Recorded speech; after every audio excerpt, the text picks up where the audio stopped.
Hello and welcome, Exiles, to the Day 2 update to the Poison Concoction of Bouncing Elementalist. Today we are roughly into about 21 hours of gameplay. We have gotten our 4 stone with most of our Atlas completion at this point, and we just did Uber Shaper last night relatively easily. And I gotta be honest, I'm now able to say with confidence, yes, this character is very good. You can copy it. I started out as naming this character Do Not Copy because I never played Poison Concoction of Bouncing. And you know, I wanted to YOLO something new with Elementalist and see how we did. And honestly, this character is kind of shredding. We have on our gear right now a 1C belt, a 1C ring, a 1C ring, a 1C helmet, a shield I bought for 3C, boots I bought for 2C. They're wool shoes. They're okay mods, but they're wool shoes, which is like one of the worst bases. It's like an Act 1 base. And then boots I found off of a mercenary, or gloves I found off of a mercenary, which are pretty good. So 7 of our 9 gear slots are sub 5C cost. And then we have the Peaconk amulet, which we bought for 2D. And last night I made a 6 link with +2. This cost me about 3 divines in cost to make. Basically, you buy a +2 AoE or +2 proj, and then you use tainted jeweler orbs to make it a 6 socket. And then you 4 link or 5 link it with the bench, and then use a tainted jeweler to 6 link it. I went for 5 linking it, so that way it was a 50-50 shot. Tainted fusings are much more expensive than they are normally, which in my opinion makes doing the 5 link recipe and then going for it the better option. But you'll have to look at the prices of fusings and Val orbs. If the cost of fusings and Val orbs is less than the cost of 2 tainted fusings, then it's worth it to bench 5 link it and then go for the 50-50 shot at making a 6 link. So that is our main cost right now. It's literally just our chest piece and our amulet, and right now we're already at the power level to do Ubers. The other upgrades we made is we got ourselves 2 Primordial Bond jewels with Primordial Bond on the travel node. And these jewels, I'm going to show you guys how to make it, are actually pretty straightforward to make, and they should be relatively reasonable in cost. The rest of our tree is still pretty potato because I am setting up for a transition into ES where our character's tank is just going to go through the roof. We're already pretty tanky with 4k life, 1.3k ES, Ghost Dance, Flesh and Stone DR. I think we have DR because our golems taunt enemies, which means if they try to hit us, I think there's a 20% DR if the enemy's taunted and they're hitting you instead of the golems. We also have the Primordial Bastion of Elements. We have the Fizz conversion along with the Merc Fizz conversion, which makes us actually quite tanky to Fizz, even though we really didn't invest much into Fizz. And we have spell block and some decent attack block because our 40 attack block shield. I anointed this with attack block. And so we're feeling pretty dang good. I can face tank pretty much all T16s right now. Just face roll mods, just do whatever mods and just send it. We're not tanky enough for T17s. I've done some T17s, it's fine, but it's still like we're going to randomly get one shot depending on the mods. So that's why we're going to be transitioning to energy shield. Now, before I talk about other gear on my character, I want to showcase the rogue gear and the rogue I chose and some of the advantages of this. So right now we're using the Toxologist. Why am I using this guy? For 2 very important reasons. The Toxologist comes with a double 50% reservation, Grace and Malevolence, which means we can run a quality of life reservation like Haste and just move around faster while also having our good evasion, while also having the damage multiplier and being able to run a Watcher's Eye with the dot multi malevolence mod. On top of this, the rogue also inflicts wither. So aside from our wither that we're getting from our Peaconk of Bouncing, we're getting wither from this guy, and that helps top that off. Now that's the skills that the Toxologist is using. What am I using item wise? Shaper Seed. This gives our golems regen. Between the Primordial Bond clusters and this amulet, our golems went from dying occasionally in T16s to almost never dying in T16s. Right now, for me to kill these things, I have to basically do a T17 or a T17 plus expedition, something like that. They're very consistent up to T16s, and most Uber mechanics, I'll showcase hopefully an Uber Shaper later if I can manage to buy some fragments. Pretty much all those mechanics, they're not dying to. On top of that, we're running a Leer Cast, which gives all allies 50% increased damage, so 50% increased damage for our character. We're running Calm's Binding, which converts enemy damage from Fizz to 25% to fire. That with Elementalist is 40%. Feels very, very good for tanking physical mechanics. We have Inextricable Fate. I just got this off of the Quest Eater. The main reason for this is it makes enemies slower. If they start standing still and they're doing stuff, they're going to be getting vines from our guy. And then when they start walking around, they're very, very slow, which is very nice for making it easier to dodge or get away from enemies. Then we're running a Doedre's Damning for +1 curse. Why am I doing this? The curse limit between you and your rogue is kind of like shared, I think. So like if they had a curse and you had a curse, they would just be overriding you and you'd be overriding them. But if you add +1 curse, then we can get temp chains on these rogue for our extra damage multiplier for poison without having to invest in the +1 curse on the tree, and that feels very good. Then I just stuck a rear guard with Widow Hail on them, a cheap Widow Hail and rear guard, just to give them some Giga Chad block, which will help keep them alive very consistently. That's currently what we're doing. Eventually, I'm going to move to an int-based rogue with Malevolence. But in order to do that, I really want to get the Cortex body armor that makes nearby enemies unable to crit, and it sets our action speed very, very nice. So that's what we'll be looking into in the future. But for right now, this is what we're rolling with, and it's feeling pretty dang good. All right, so that goes over. Oh, funny thing is they also consider you an enemy in the hideout. So you'll notice they're adding vines, or they're adding those grasping vines to our character. You can see them stacking up. So place him farther away in your hideout from where you start, so that way he's not dragging you around. Another thing is if you go to edit like a party member's hideout, I'm pretty sure he gets dragged with you to the hideout. So if you're wondering why you're trading and you randomly have vines on you, that's because this guy got dragged to the hideout of the person you're trading with. Editor Lance cutting in the video because I forgot to go over the life flask. Specifically, how do I get max charges and why am I doing it? So how do you get it? Number one is you go over to the bench right here, maximum charges, 800 life force. Now, this mod says specifically, every time you use the flask, the max charge is going to go down. The thing is, I'm not using it. I'm not clicking it. I'm not activating. What I am doing is absorbing charges through Poison Concoction. Poison Concoction gets extra damage from your life flask based on how much total amount recovered there is. That's that number that says recovers 4,816. The way you increase that number is quality and with the increased amount recovered mod. I have a tier 3. You can get this all the way up to tier 1 with like 65% or something like that. This number can get above 5k if properly rolled, etc. Now, what I did is I basically set the keybind for my flask to something I would never press, Control plus L. I'm never going to press that. And what this means is I'm never losing those maximum charges, but it gives me a nice burst where I can throw my concoction multiple times in a row on a boss and have the extra single target. For the most part, I gotta be honest, I kind of just spam the skill while the bosses are in immunity phases, and I just usually delete the flasks anyway, the flash charges anyways. So most of the clips you'll see, I am basically have already used the life flask and I don't have the extra damage, but that's what it's for. I'm not sure if I'm gonna keep it late game. People wonder, can you scale concoction damage without the flask? Yes, you can. It scales with gem levels. The flask just gives you extra flat. Depending on what level your skill is, the flask will give you anywhere from, I'd say, 40% more to 100% more damage, depending on like what gem level it is while it's active. I'm not convinced it's worth investing into. I might end up spending points into doing like reduced flash charges used and flask gain stuff. I haven't like really done some testing one way or another. We'll see about whether or not I use it or not. Right now I'm thinking I won't even I might even just get rid of the flask and just life flask and just use another utility flask. But yeah, anyways, I just forgot to go over the flask and that's what that is for. Cutting back to the rest of the video. Now I want to actually show you guys how to craft these clusters. But before I do that, I want to say I'm pretty confident that Watcher's Eye mod works because it's just while you're afflicted by Malevolence, and the Rogue gives us Malevolence, so it allows us to have that in there. And then we have basically the same rare jewels we had before. I maybe bought one extra one. Okay, so now let's go over how to craft the Primordial Bond cluster because it might be looking a little bit daunting. It's actually pretty straightforward. It involves using pristine fossils.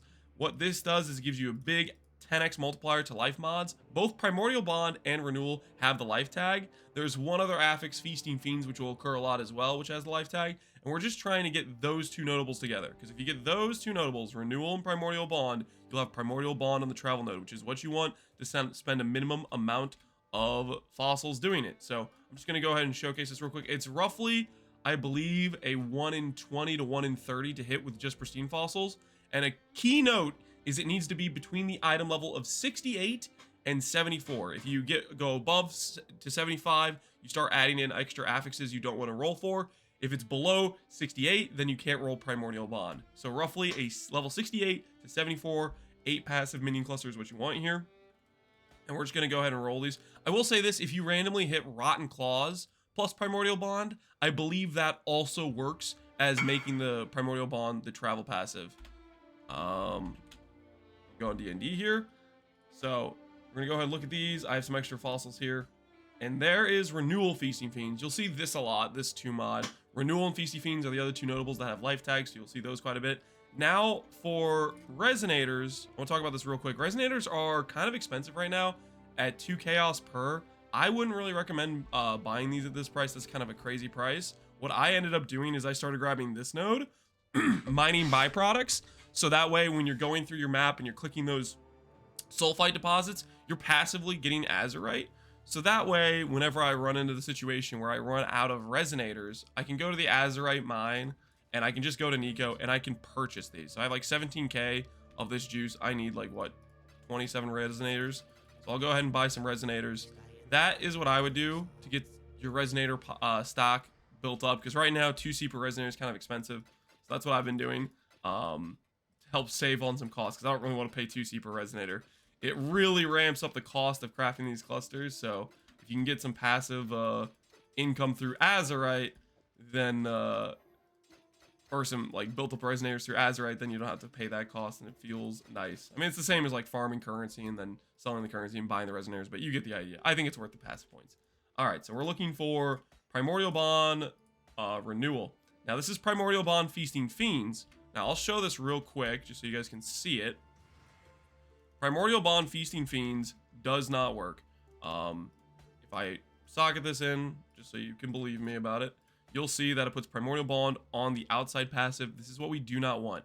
Now, Feasting Fiends has twice the weight of Renewal. So for every 1 Primordial Bond Renewal cluster, you'll see this at least twice, is roughly how it goes. I saw it about 6 times before I saw my first Primordial Bond cluster with Renewal. But after that, I got my next cluster within like the next fossil or something. So my RNG averaged out. I was like 55 fossils deep. And then I hit my 1 cluster, and then I hit my 2nd cluster. So I still hit roughly around the average to craft 2 clusters. So we're going to roll over this, and we're going to keep looking for Primordial Bond plus Renewal. So there's our second Feasting Fiends, and we want to see Primordial Bond plus Renewal is what we're looking for. Hopefully we can see one in these fossils. If we can't, it's not the end of the world. There we go. So that showcases how to make the cluster. I would not recommend slamming here. You might think, oh, Lance, I can get some extra power. Maybe I'll get flat life. Don't do that. It's a huge risk. If you slam on an extra notable, most of the notables will cause Primordial Bond to get moved back to the back cluster. On top of that, most notables don't have like beneficial affixes for the character. Eventually, we will get the Spiritual Aid minion damage applies to our character to get the extra like 60% damage when I get a 3rd cluster. We're going to swap to ES and we'll move our tree around and we'll get a 3rd cluster. But that's just so you know, if you hit like this, stop. Do not slam a prefix. If you slam a prefix, it's a very high chance you're going to just add an extra notable and then brick the cluster. So don't do that. And that shows how to make the Primordial Bond cluster. Now, you may have noticed, Lance, why the heck are you running 2 golems? Why are you running 2 carrion golems? Now, I have to thank my viewer in chat, Seabiscuit, because he reminded me of this mechanic. There is a mechanic where my golem limit is 4.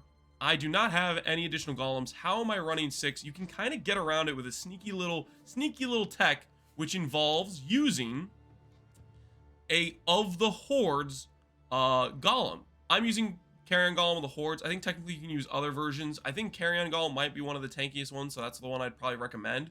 And what this does is Carrion Golem of the Hordes has a +2 limit to how many you can summon. So if you have 2 of those on the field, those 2 that exist are +2 from the gem, so you can get past the 4 golem limit to get 6 golems. And the reason we're doing this is because Primordial Bond specifically says 10% increased damage per golem summoned. So adding in 1 socket, we can get another 40% increased damage between our 2 jewel sockets, and eventually it'll be 60% increased damage for a jewel socket. I think that's pretty good. That's why we have those Primordial golems there, or those carry-on golems there. That's what we're doing with that. Alrighty, now I want to showcase. I just changed my atlas to a map mod effect atlas. I'm going to showcase a T17 Katarina. See how this goes. I probably should grab some scarabs and like actually try to like you know, make some extra currency, but I'm not going to think about that right now. I just want to showcase what this build looks like in a T17. And then maybe after that, we can showcase a Shaper if I can manage, Uber Shaper, if I can manage to buy some fragments, which I'm not sure I'll be able to. I woke up early to record this video. It's Father's Day. We're going to take the kids on a bike ride and stuff. So I don't know if I'm going to have time to do that. So if I don't cut into Uber Shaper, I'm sorry, I ran out of time. That's the TLDR. So let's go ahead and showcase what this character. Oh, this map has less AoE, doesn't it? Yeah, it does. I wanted to showcase the Elementalist AoE, but I think we rolled less AoE on the map. Yeah, 50% less AoE. Okay, so I apologize for the bricked AoE. The clear is going to look like way worse than it actually is. Eventually, I'd like to go a Profane Bloom on this character, and we could add in the Explodes. I think that would feel really good.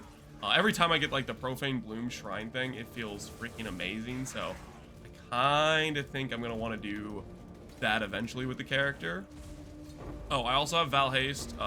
Would recommend. It's a nice little like power spike button, or hey, make my character move faster button. And we've been using that a decent amount. Oh, this is actually a ton of Scarabs. Did they start making Scarabs drop in like stacks or something?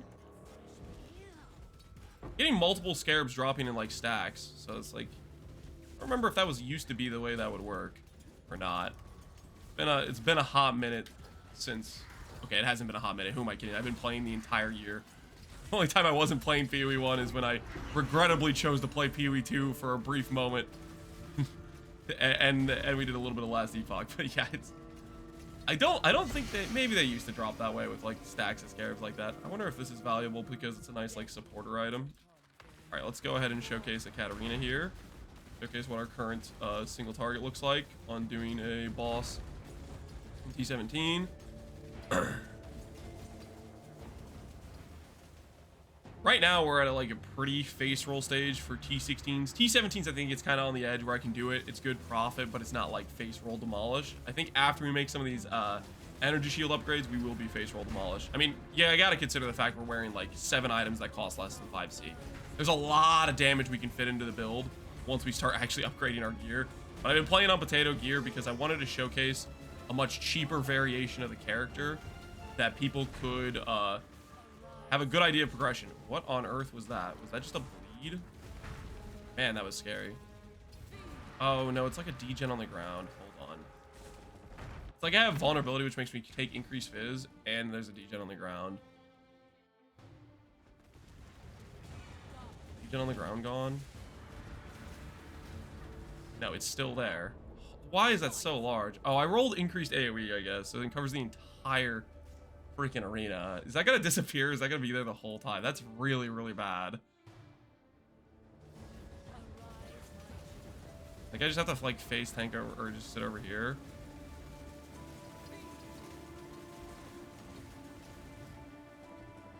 I can't stand in that area. It does so much damage with vulnerability.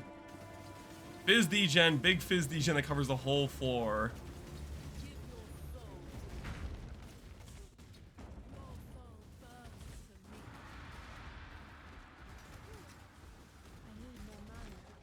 That's really unfortunate. Okay, we need to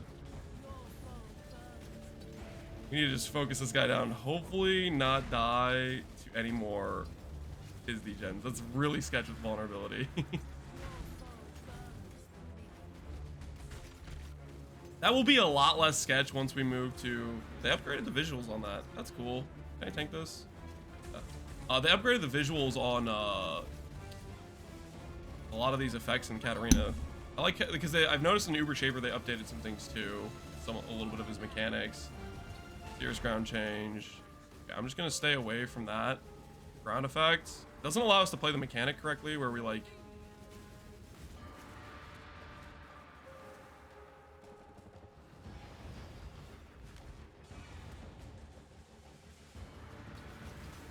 Now those things are going to become skeletons and probably be kind of dangerous for us.